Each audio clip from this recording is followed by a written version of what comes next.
कमल योजना राजस्थान की बहुत ही एक प्रभावी योजना है जिसमें आपको विदाउट एग्जाम आपको गेस्ट फैकल्टी के रूप में अपॉइंट किया जाता है डिफरेंट स्कूल्स में। ठीक है, इस वीडियो में हम मेनली बात करने वाले हैं, डिटेल में हम बात कर चुके हैं हर एक पॉइंट्स की। अगर आपको चाहिए तो वीडियोस आप जाके देख सकते हो।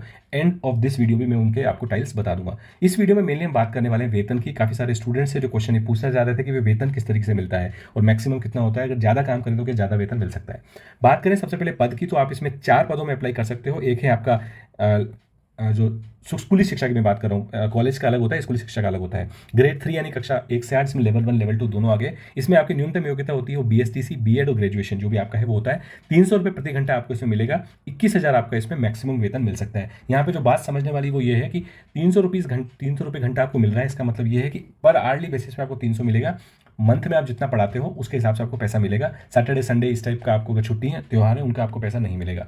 21,000 मैक्सिमम है। अगर आप ज़्यादा भी आर्ट्स पढ़ा लेते हो तो मैक्सिमम वेतन आपका जो 21,000 ही होगा, उससे ज़्यादा नहीं मिलेगा। ये बात आपको ध्यान रखनी है। सेम गोज फॉर द वरिष्ठ अध्यापक। ग्रेजुएशन प्लस बीएड यहाँ चाहिए होता है। इसका जो है 350 रुपीज़ पर आवर आपको मानदेय मिलता है और जो इसका मैक्सिमम है वो है आपका कितना, 25,000 रुपये। बात करें व्याख्याता की, जो आपका लेक्चरर होते हैं 11-12 को जो पढ़ाते हैं, उनका 400 रुपीज़ पर आवर आपको इसमें मानदेय मिलता है और उसका जो मैक्सिमम वेतन है वो आपको 30,000 मिलता है। चाहे आप आपके जो आर्स हैं वो क्रॉस भी कर जाएं, ठीक है, लेकिन आपको ध्यान रखना है मैक्सिमम वेतन आपको इतना ही मिलेगा, इससे ज़्यादा नहीं मिलेगा। लैब असिस्टेंट वगैरह है, इनको 3rd लेवल पे जो स्टूडेंट टीचर्स को मिलता है वही 300 रुपीज़ पर आवर आपको मिलता है। अगेन आपका जो मैक्सिमम है वो कितना है, 21,000 है। यहीं अगर प्रोफेसर की बात करें तो प्रोफेसर में आपके जो असिस्टेंट प्रोफेसर हैं उनको 800 रुपीज़ पर आवर, और जो एसोसिएट प्रोफेसर है उनको 1000 रुपीज़ पर आवर, और आचार्य जो हैं, जो प्रोफेसर्स हैं, उनको 1200 रुपीज़ पर आवर आपको दिया जाता है। मैक्सिमम वेतन यहाँ भी आपका फिक्स है, आपके आर्ट्स के आधार पे मिलेगा। मिनिमम हो सकता है आपको 41 मिले, कभी 42 मिले, जितना आपने पढ़ा है उस आधार पे। लेकिन अगर आपने ज़्यादा पढ़ा दिया तो 45,000 से ज़्यादा आपको नहीं मिलेगा।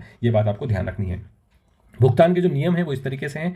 अधिकतम 14 घंटे आपको प्रति सप्ताह मैक्सिमम पढ़ा सकते हो। भुगतान आपको 50 लेक्चर का ब्लॉक पूरा होने के बाद सीधे बैंक खाते में दिया जाता है। ये ऑप्शन आपको अवेलेबल है। इसमें सैलरी नहीं होती है, इसमें आपको 50 लेक्चर मिनिमम आपको खत्म करने हैं, तो यानी कि 50 आवर्स अगर आप पर आवर लेक्चर देते हैं तो उसके बाद आपको उसकी सैलरी दे दी जाती है, उस पर्टिकुलर उसकी। ठीक है, तो आपको ये बात ध्यान रखनी है। वेतन की जो वास्तविकता है, भ्रमित नहीं होना है वेतन को लेकर, समझ लेना है वेतन को। केवल काम जो है आपको आर्ली ही मिल रहा है। ठीक है, यहाँ पे रविवार, त्योहार, स्कूल की छुट्टियों में आपको कोई भुगतान नहीं मिलेगा। जो आपकी नॉर्मल जॉब होती है टीचिंग की, उसमें आपको मंथली पैसा मिलता है, तो आपको 30 डेज का पूरा पैसा मिलता है। चाहे आपका उसमें 10 दिन की छुट्टी हो, 15 दिन की छुट्टी हो, कुछ भी हो, लेकिन पैसा आपको वहाँ मिलता है। यहाँ पे एवल आपको आर्ली, जिस टाइम आप क्लास जा रहे हो, टीचिंग कर रहे हो, उसी का पैसा मिलेगा। ठीक है, कंफ्यूज नहीं होना है।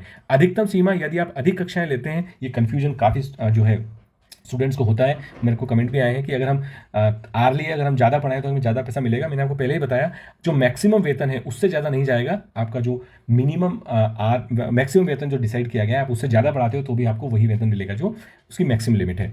सेवा समाप्ति बहुत एक इंपॉर्टेंट पॉइंट है कि आपकी सेवा कब समाप्त होती है। तो 2 केस में होती है। एक तो आपका सत्र, जिस सेशन में आपको लगाया जाता है, जो आपका अप्रैल से मई से बेस्ड ऑन द स्कूल जो 1 साल का सत्र चलता है, उस सत्र में आपको लगाया जाएगा, या फिर बिटवीन अगर कोई एग्जाम हो जाए और उस पर्टिकुलर पोस्ट के लिए, उस पर्टिकुलर स्कूल के लिए नियमित एग्जाम्स के थ्रू, जो सेकंड ग्रेड फर्स्ट ग्रेड के थ्रू शिक्षक का अपॉइंटमेंट हो जाए, तो आपका जो है स्वतः ही समाप्त मान लिया जाएगा। डेफिनेटली आपको इसके बारे में बताया जाएगा 1 महीने पहले, लेकिन वो आपका लिमिट वहीं तक होती है। तो नॉर्मली 1 सत्र तक चलती है, क्योंकि एग्जाम होने के बाद उस सीट को भरने के लिए लगभग 1 साल का टाइम लग जाता है। तो तब तक आप कर सकते हो। तो आपको जैसे ही परमानेंट जॉब जो वहाँ पे स्टूडेंट या जो भी टीचर आएगा, उसके बाद आपकी जो आपका जो है सेवाएं आपकी समाप्त कर दी जाएंगी। तो 1 सत्र के लिए आपको सर्विस देनी होती है। ठीक है, तो ये बात होगी वेतन के बारे में हम जो बात कर रहे थे। आपको होप अब इस वीडियो को देखने के बाद कोई डाउट नहीं रहा होगा वेतन को किस तरीके से गेस्ट फैकल्टी में दिया जाता है। अगर आपको अभी भी डाउट है तो कमेंट सेक्शन में आप मेरे को बता सकते हो। उस पर्टिकुलर पॉइंट को भी हम हाईलाइट करने की कोशिश करेंगे।